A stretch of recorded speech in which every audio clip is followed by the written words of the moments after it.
Well, you're back, and I'm so happy you're here with me. You know, I love my story, and I never get tired of reading it myself. I just hope you're enjoying it too. And as I said previously, if you are enjoying the story and you do feel comfortable, please share it. I just believe there are a lot of women like us who enjoy a good romance. And what better time to listen to one than when we're crafting or stitching, doing whatever we're doing, and just pass the time and let our minds float away and get involved with these characters, Victoria and Rashid, and their struggle to find happiness. Um, Happiness doesn't come without a price, and it's just very seldom we find happy ever after relationships. I know I value mine. Uh, this year I have married 60 years to the love of my life, and I have to say that those 60 years are not nearly long enough. And it's so wonderful to be able to find an everlasting love like that. And that's one reason why I wanted to write romance. I wanted to um, give people the feeling that it can happen, but it takes work. It takes personal sacrifice, and but it's worth it. It's very much worth it. So let's get on with our next part now. And please, as always, drop your comments. I'd love to hear from you what you think of the character, what you think of the plot. Um, just your truthful comments. Whatever you feel is fine to put down. And let's see what's going to happen next.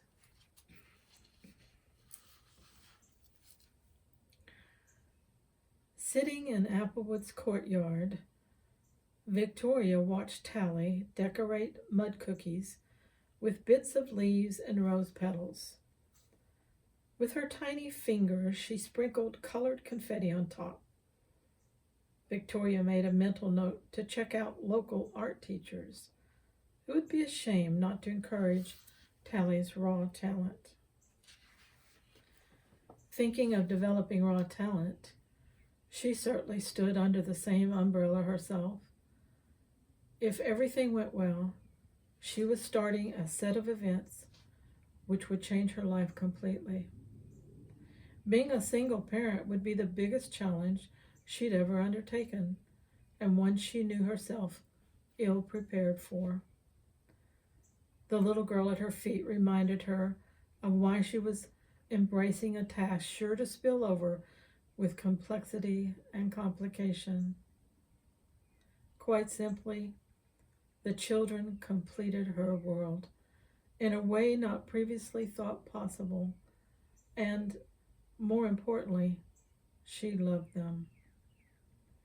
Until now, the driving force in her life had been atoning for the loss of her mother and brother. To accomplish the unattainable goal, she'd shaped herself into her father's right-hand man, hoping to make up for the son he would never have. In the process, she'd lost something elusive and indefinable within herself. These children didn't want her to be something she wasn't. They loved her the way she was. They needed her. She needed them. Before her decision to adopt, motherhood seemed a concept positioned just out of her reach. Children usually came with an unwanted requirement: a husband. Liking men was not the problem. She liked them just fine, as the occasional social partner or business colleague. In any other capacity, she found them selfish, egotistical, and quite frankly, weak. She didn't possess a lot of personal experience, but the lives of those around her certainly supported her conclusions. Victoria noticed the leggy young girl with long brown hair striding toward her. Her name, Breeze, fit this child of the elements. She was refreshing, warm, and always welcoming. Hi, Victoria. Thanks for watching Tally for me. I've been helping to bake cookies for afternoon snack. What kind of cookies did you make? Asked Tally. Bree smiled and numbered the selection on her fingers.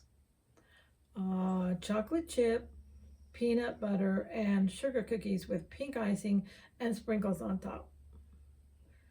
Victoria adored the gentle way Breeze cared for her little sister. Like now, running her hand softly across the top of Tally's head, smoothing back the mass of springy curls, and removing some of the mud and other cookie-making essentials from her hair. Do you want some real peanut butter cookies? Breeze asked her sister. With milk too? Tally questioned. Breeze nodded her head, and Tally put down her paper plate filled with muddy cookie dough. She brushed the extra dirt off her legs and smiled at Victoria. You going to have some cookies too, Toria? She asked. I don't have time today, sweetie. I need to return to work. You go along with Breeze before all those yummy cookies disappear. I'll be back for story hour this evening. The two girls walked hand in hand toward the cafeteria, Bree slowing to accommodate Tally's laborious pace. Victoria wondered if all older sisters were as caring as Tally's. Probably not. After all, Breeze had been given the task before she was old enough to know she wasn't supposed to like it. She was 6 years older than her little sister, but decades older in her acceptance of the role of caregiver. Victoria's heart ached to see her slight little shoulders carry such an awesome responsibility. Breeze never laughed. Even the smallest smile seldom appeared on her lips, and never in her wide mud-puddle eyes. With parents who would rather party than care for their little girls, Breeze learned early that her baby sister's welfare depended on her. Those same parents had ended up making these little girls orphans. One too many parties, one too many beers, one very deadly car accident, and Tally had become Breeze's responsibility. Victoria longed to give both the girls the carefree childhood they deserved before time took that away too.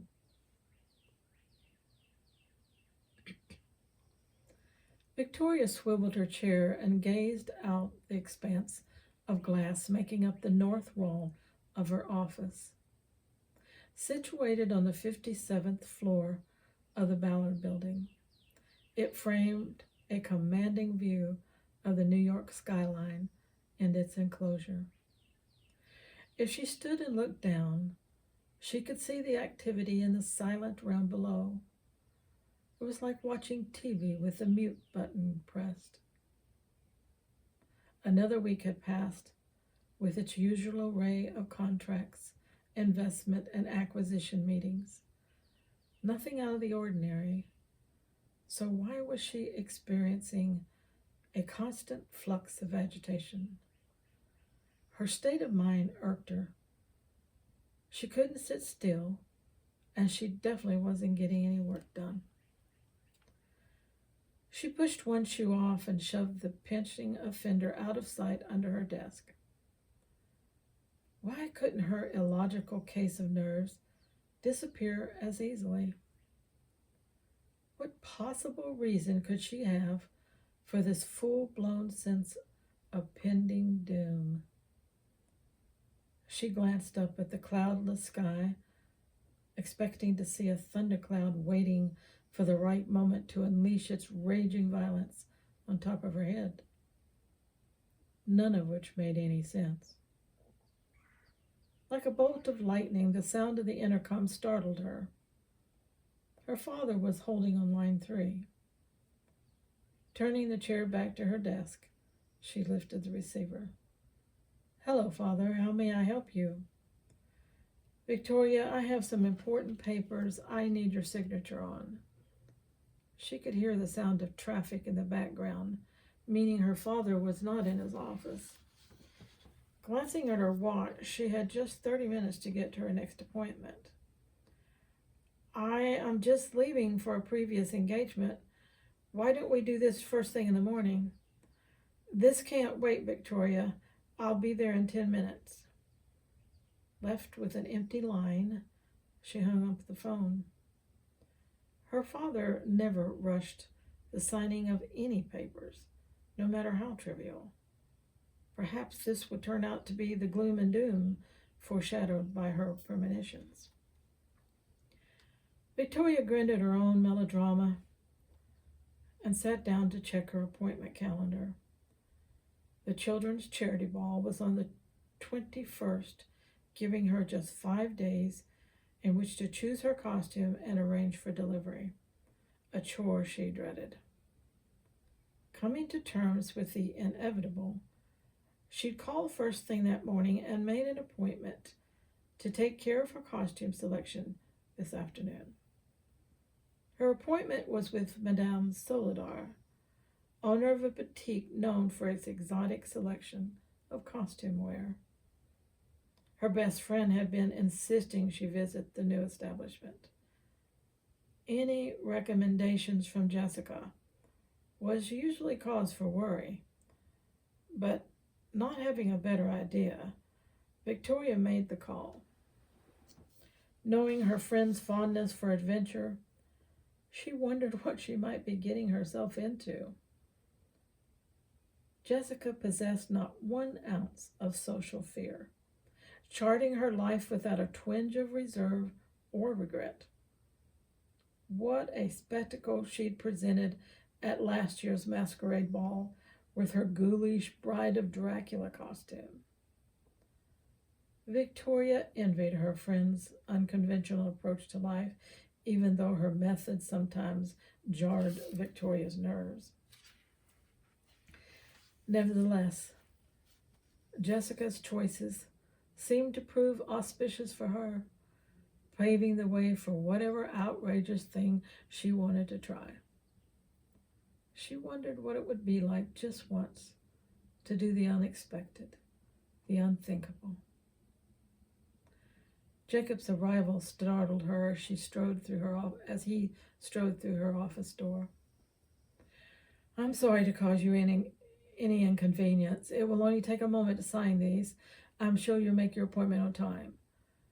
Placing the stack of papers in front of her, he proceeded to point out which sheets needed a signature.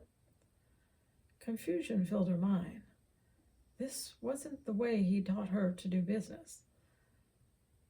"Let me take a look at them first," she said, taking hold of the top few sheets. "For heaven's sake, Victoria, I'm not stripping the company of assets and making you an accomplice. This deal required putting together in a real hurry. I need your signature immediately so I can meet a deadline." Her father never lost his temper or snapped at anyone, including her. His face was pinched tight. Even his eyes looked different. Always a serious, dusty blue, they now appeared grayish, feeble. His hands trembled as well. "Is something wrong, Father?" "What do you mean?" "You don't look well. Is there a problem I should know about?" "No, I'm fine. I've been working on a project with a short deadline. I'm sure you'll understand." Victoria knew she wasn't getting the whole story, but due to time constraints, she needed to ignore her concerns for the present. Knowing her father's single-mindedness, she wouldn't get more out of him until he was ready. "Do you have copies of these I can look over later?" "Sure, I'll get them to you tomorrow." I don't like this. However, I suppose rushing through a signing isn't a life-altering situation. Let's finish so I can get to my appointment on time. Jacob quickly flipped through the pages, indicating where she should put her signature. Victoria signed several when she came to a page whose script was in an unfamiliar language. What type of contract is this? A transfer of some personal holdings, nothing you need to concern yourself with. Your signature is a formality, really, but necessary.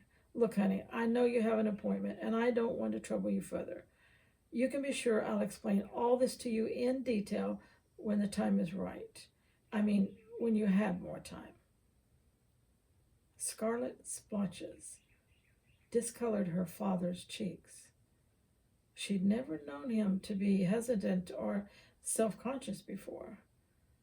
He collected his paperwork, gave her a half smile, and left her office as quickly as he'd entered.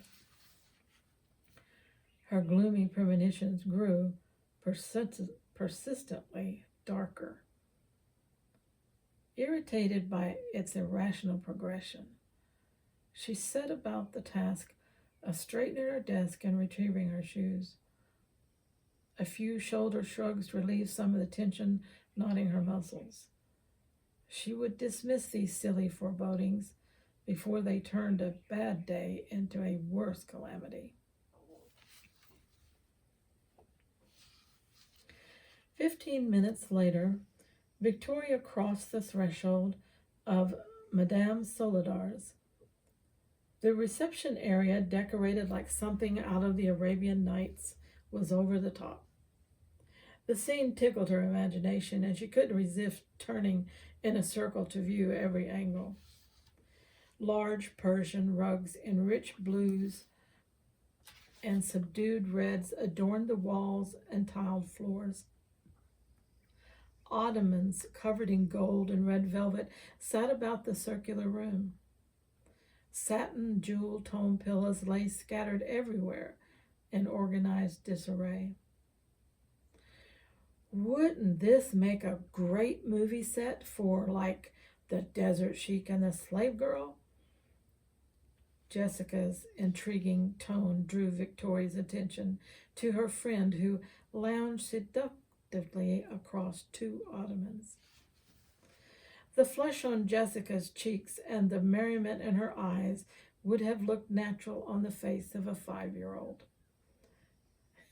It's certainly interesting, replied Victoria. You're a little late, chided Jessica as she rose and joined her friend. Madame Solidar and I made some preliminary choices for you to view. You're going to love these costumes. They're each originals. You don't have to worry about someone else showing up at the ball looking better than you in your own costume. Victoria laughed, enjoying the first spark of enthusiasm for her dreaded task. At the same moment, Madame Solidar entered the room, followed by 3 models dressed in different costumes. All the garments were visually stunning, but none seemed just right for her. They were too theme-oriented.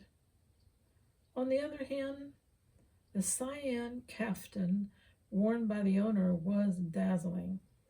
Its glistening yards of silk, embellished in gold embroidery, beadwork, and seed pearls, flowed majestically around its wearer. "This is your chance, Victoria," whispered Jessica. "The right costume could put some kick in your dull life. Don't keep me in suspense. Which one are you going to choose?" Madame Solidar's soft voice saved Victoria from more of Jessica's zealous eagerness. "I chose what I thought would suit your personality and stature. Your friend was kind enough to give me some suggestions. I hope you approve." "All of these are very nice," Victoria said as she considered the samples. A 50s collection with poodle skirt and loafers, a 20s flapper ensemble, and a golden age jewel-encrusted gown. The latter looked as though it had come straight out of Mrs. Vanderbilt's closet. Jessica fidgeted next to her.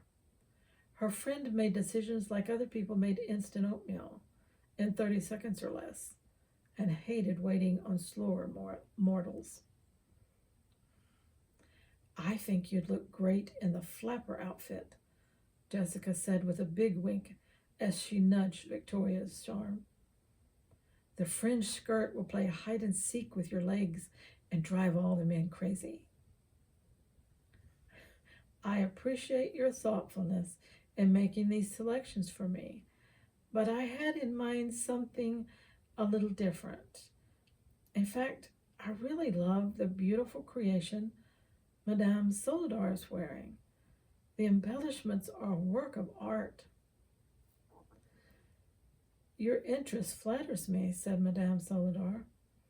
"I have been reluctant to offer the clothing of my culture since it is not fully appreciated by many. I regret to say, though, Miss Ballard, I do not have a caftan of this quality to offer you at this time. There is another possibility, though." Madame Solidar looked at her closely, as if there were some additional information written on Victoria's forehead or in her eyes. The solemn, gentle scrutiny embarrassed her. She was glad when the proprietress spoke again. "You have the eyes of a moonflower, sensuous and beckoning. I believe you are enticed a little by the unknown and exotic. These things are essential for a very special costume of extraordinary beauty. If you have the time, I will arrange an immediate viewing."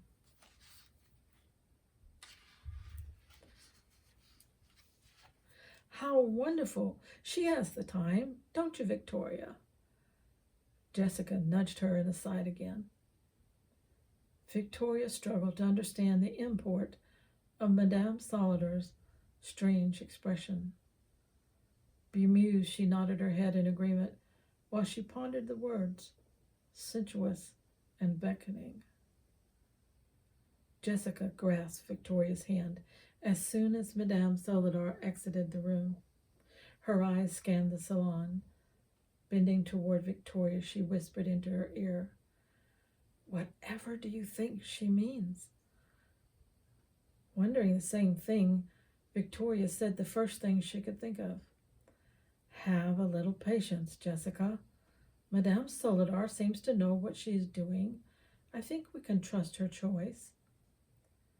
Both women sat with their backs spindle straight, hands clenched, and eyes trained on the archway, as Madame Solidar returned through the opening. They followed her graceful approach across the richly designed carpet. Both sucked in a deep breath as she took her seat beside Victoria. "We are almost ready. The clothing I am about to show you is very special to me. These pieces are replicas of a garment fashioned for a princess of my people. The princess wore them as she danced for her husband at their bridal feast. The story says he fell so much in love with her, he emptied his harem, staying faithful only to her. The innocence glowing in your eyes will do honor to these garments." Victoria nearly choked. Beads of perspiration popped out on her forehead as harem attire danced through her mind. The hush in the room was pregnant with mysterious possibilities. Jessica found nothing to say. Victoria waited for Madame Solidar to continue. She swallowed to loosen a throat frozen with anticipation and twisted the strap of her purse between her fingers. Instinct warned her to back away from the uncomfortable situation. But Madame Solidar's excitement, as she continued her narrative, wrenched away Victoria's fleeting opportunity. The colors used in the ensemble have significant meaning. White represents the purity of love. Gold represents the priceless treasure of innocence. And red represents the glowing heat of love's passion. Victoria's heartbeat took on the rhythm of a jazz dance. Mortification heated her skin to an insufferable sensitivity. At the sound of tinkling bells, she focused on the open archway. A young girl glided into the room, about 20 years of age, with bare feet and sweeping black hair. She filled the space with a tantalizing presence. The tinkling sound came from the ebony bracelet on her wrist, its glossy black surface covered with small golden bells. Victoria widened her eyes to take in the fascinating illusion before her. The curves of the girl's slender legs showed through the sheer white harem pants held tightly to her body by a red satin girdle. Cut low in the front, the design framed her navel. Bands of gold sprinkled with tiny pearls formed tight cuffs around her ankles and caused the sheer fabric to ripple as she walked. The top, made of the same red fabric as the girdle and fashioned like a small vest, ended just below her breasts and left the long expanse to her navel bare. A white silk turban rested on the woman's head like a crown. Red and white veils hung from the turban, draping down her back and over her face. Gold braiding trimmed the headpiece, and ropes of pearls hung in scallops, with one scallop adorning the girl's forehead. The young model circled the room and then stopped a few feet in front of Victoria. The silence was so complete, Victoria could hear the panting rhythm of her own breath. Then Jessica exploded. Yes, yes, yes. Wow. It's perfect for you, Victoria. You'll knock all those stuffy socialites on their, well, you'll knock them flat. Victoria was the one knocked flat. She stared at the girl and tried to picture herself in such a costume. A single vision trapped her consciousness and drew her farther and farther into its fictional web, deeper and deeper under its power. She couldn't speak or move, and she could barely make out Jessica's voice fading into oblivion. A cloudy thickness obscured her vision. Upon clearing, she found she was wandering alone along a dimly lit corridor. Shivering from cold, she looked down to find herself dressed in a minuscule outfit more suited to a desert harem than a freezing steel and glass passageway. She didn't know where she was or how she came to be dressed so. Nothing made sense except the need to keep moving forward. The inner compulsion could only be described as a summons. It pulled her along as if she were leashed to an unalterable destiny. She followed the empty hallway like a sleepwalker until she approached a set of massive doors, flanked by two men dressed in black robes. She stopped, not daring to move closer. Before she could discern their intent, the two guardians stepped to the side, opening the wide doors as they went. What stepped toward her Through the dark portal was every young girl's fantasy lover, a charismatic desert prince. White flowing robes and a sash of scarlet satin enveloped his dominant masculinity. A white cloth banded with red braiding through which pure gold threads intertwined crowned his head. Sun-kissed skin radiated golden heat, and his smile blazed with supreme arrogance. She fixed her gaze on his face, where eyes sparkling with possessive brilliance captured hers. Before she could even think to run, his unyielding arms lifted her high against his chest. With effortless strength, he carried her through the heavy doors and into the darkness beyond. Her ears rang with the sound of a woman's scream. "Victoria, snap out of it! What is wrong with you? Who in the world is Rashid?" Reality smashed through her dreamy vision with a jolt. Her whole world was trembling, and no wonder. Jessica held a death grip on her arm and was shaking her like a rag doll. I'm fine, really, I'm fine. She tried reassuring her friend. My imagination just got the better of me for a moment. I'll say, you were in La La Land screaming at someone named Rashid to put you down. Victoria was appalled. Surely she could not have screamed out his name. What did he have to do with harem girls and desert princes? Why did he keep violating her thoughts even in the light of day? I'm fine, really. Just, I think overly tired. I think I need to go home. Jessica, if you don't mind, would you pick a costume for me? Turning to Madame Soledar, she made her apologies and a quick exit. Maneuvering her car into traffic, she fought a surge of nausea as she jabbed at the air conditioning controls. A blast of cool air washed across her face, and she sucked in a deep, calming breath. Rashid. The name rang in her head. What was wrong with her? No matter how hard she tried to keep him out, he kept invading her space. 10 minutes.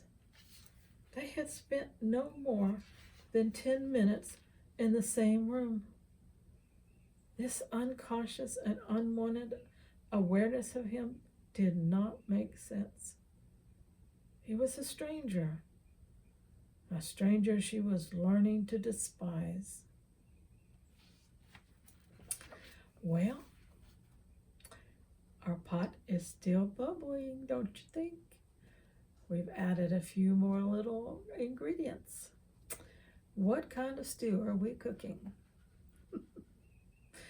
Don't you love a little mystery along and a plot that grows slowly but always forward, ready to spring you or leave you a cliffhanger or push you off a cliff for that matter? I hope you're enjoying this. I know I am. I'm just so happy you're here with me. Till our next episode, remember to stay romanticized. Bye-bye, everyone.